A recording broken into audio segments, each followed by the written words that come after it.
आज हज़ार खुली में इरफान अली साहब की गली और गोल गार्डन के एतराफ़ का जो रॉन रोड है उसका आज 1 करोड़ रुपया के फ़ंड से सीमेंट कंक्रीट का रास्ते का इफ्तिताह शेख रशीद साहब के हाथों से आज अमल में आया। और ये हुकूमत महाराष्ट्र का स्पेशल फ़ंड है। शहर में अलग अलग सियासी पार्टी के लीडरान ये दावा करते हैं कि हमने इतना करोड़ लाया उतना करोड़ लाया, लेकिन असल में ये आवाम को साफ तौर पर ये नहीं बताते कि तुमने जो फंड लाया है तो कॉरपोरेशन का हिस्सा कितना है और हुकूमत का हिस्सा कितना है। और ये आज जो इफ्तिताह हुआ ये 100% हुकूमत महाराष्ट्र का फंड है, जो हमारी अपनी सरकार थी, हमारे अपने नेता अजीत दादा पवार साहब ने जो हमको दिया था वो फंड से आज भी ये काम जारी है। और आज इसका इफ्तिताह अमल में आया। रौनकाबाद इलाके के अंदर और एक काम बचा हुआ है, उसका भी इफ्तिताह अनकरीब होगा। ये काम मुकम्मल होने के बाद इस तरीके से शहर के अंदर 10 करोड़ रुपए का फंड मुकम्मल होगा। और उसके बाद जो नगर उद्यान स्कीम से शेख रशीद साहब की कोशिशों से 5 करोड़ रुपया आया था, उसका भी काम तामीरी काम जारी है।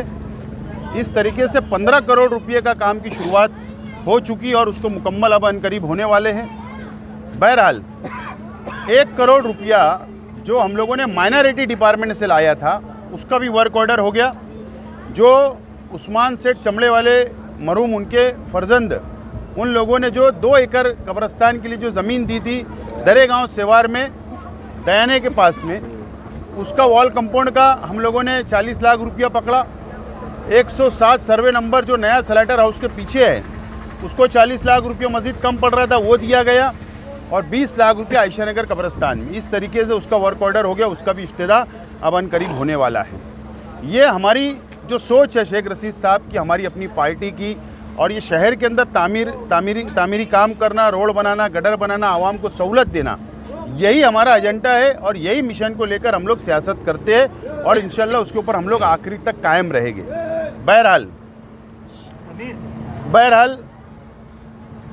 इसके अलावा भी शहर के अंदर मज़ीद कुछ चीज़ों की ज़रूरत है।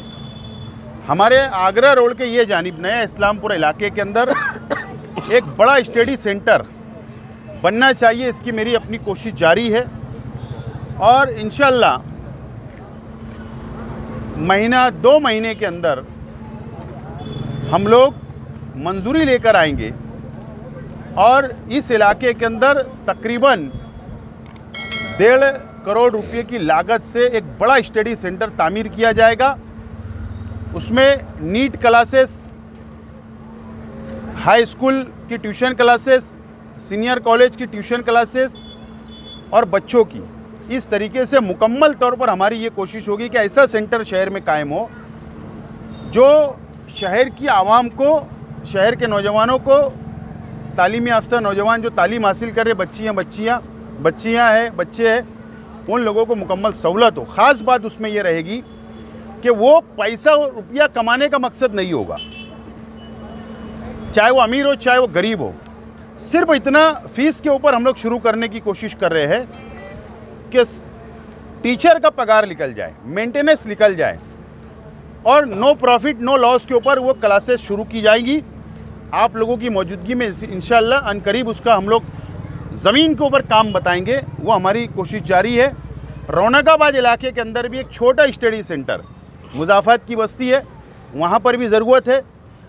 2 काम हम लोग साथ में मैं प्रपोज़ल को आगे बढ़ा रहा हूँ, इंशाल्लाह अनकरीब उसका भी इफ्तिताह होगा।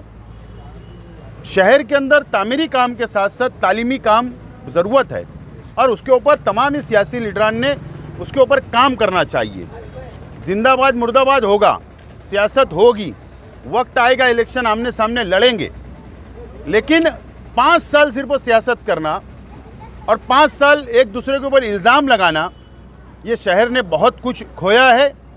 अब मज़ीद ये शहर की आवाम ने भी जागरूक रहने की ज़रूरत है और लीडरान ने काम करने की ज़रूरत है।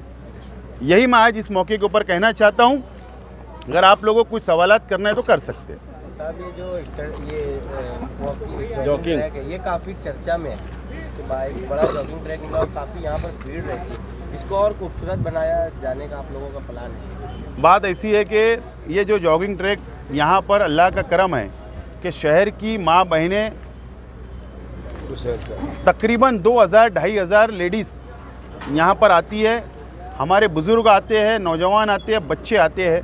रोज़ाना शाम में यहाँ 2-3 हज़ार लोग तकरीबन यहाँ पर जॉगिंग के लिए आते हैं। और हम लोगों को ये महसूस हुआ, इरफान अली साहब, मैं, फ़कीर मोहम्मद साहब, शकील बेग साहब, हम लोगों ने एक मीटिंग किया और मीटिंग के अंदर हमने एक आर्किटेक्ट को बुलवाया और आर्किटेक्ट को, प्राइवेट आर्किटेक्ट को हमने ये कहा है कि ये जॉगिंग ट्रैक और ख़ूबसूरत किस तरीके से हो सकता और ज़्यादा सहूलत हम शहर के आवाम को कैसे दे सकते, उसके लिए एक प्लान एस्टीमेट तैयार हो रहा है। अनकरीब उसकी भी मंजूरी लाई जाएगी